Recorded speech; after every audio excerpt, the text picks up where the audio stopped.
there are dramatic developments taking place in the capital a day after the poll dates were announced. And what you're seeing on your screen are live pictures that we are bringing to you from the AAP office in Delhi, where the police have reached to arrest senior leader and party spokesperson Ashutosh.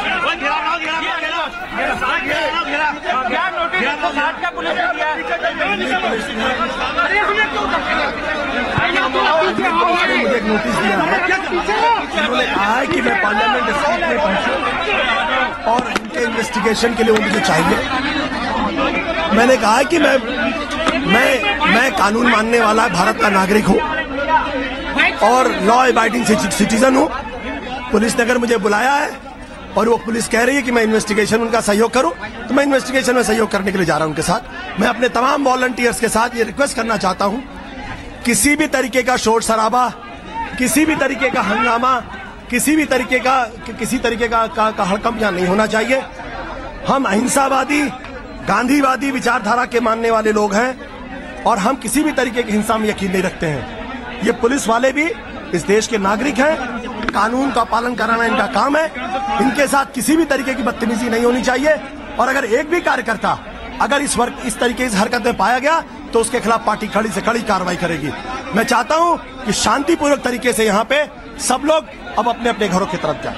Ashutosh, आपको अभी केवल एक तरह से केवल बयान दर्ज करने के लिए आपको बुलाया, लेकिन सुबह से कहा जा रहा था कि पुलिस आपको गिरफ्तार भी कर सकती है। अभी केवल पूछताछ के लिए नोटिस है ये। देखिए, अभी पुलिस ने मुझे पूछताछ के लिए कहा है, मैं पूछताछ के लिए जा रहा हूँ। बाकी पुलिस के एसीपी साहब जैसा चाहेंगे वैसा करेंगे, ये उनका काम है। मैं उनके काम में दखल नहीं दे सकता। आपके साथ यहाँ के स्थानीय विधायक अखिलेश को भी बुलाया पूछताछ के लिए। हम अखिलेश के साथ जा रहे हैं और हमारे अखिलेश, हमारे जितने कार्यकर्ता हैं, किसी को किसी भी तरीके से हंगामा नहीं करना है। हमारी राजनीतिक संस्कृति ये नहीं है, हम दूसरी पार्टियों की तरह से बिहेव नहीं करते हैं। धन्यवाद।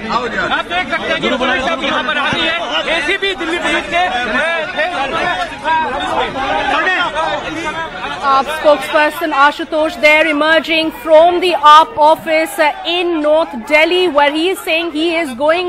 In fact, let's listen into what Prashant Bhushan is also saying separately. Rule के खिलाफ और इलेक्शन दिल्ली में ना कराने के खिलाफ जो हम लोगों ने याचिका दायर करी थी, उसमें भी केंद्र सरकार की तरफ से जो हलफनामा आया है उसमें ये लिखा है कि क्योंकि आम आदमी पार्टी में डिफेक्शन कराकर भाजपा की सरकार बन सकती है, इसलिए हम भाजपा की सरकार की वेट कर रहे हैं। ये सब यही दिखा रहा है कि अब कांग्रेस और भाजपा दोनों एक हो चुके हैं और मिलकर आम आदमी पार्टी को कुचलना चाहते हैं। So when are you going to file the counter complaint?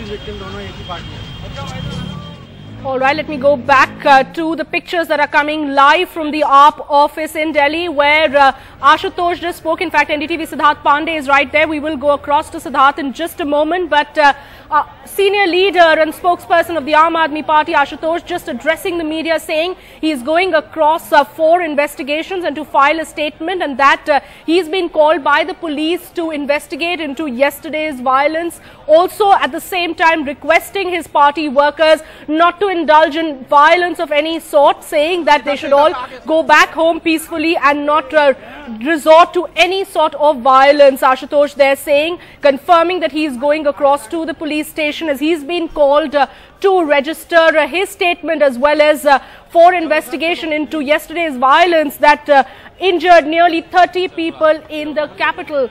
Meanwhile, the Delhi police has also submitted its report blaming the Aam Aadmi Party for initiating and triggering the attack, saying that they started the attack by pelting stones. We are also told that the police has reached the residence of the other senior leader of the Aam Aadmi Party, Shazia Ilmi.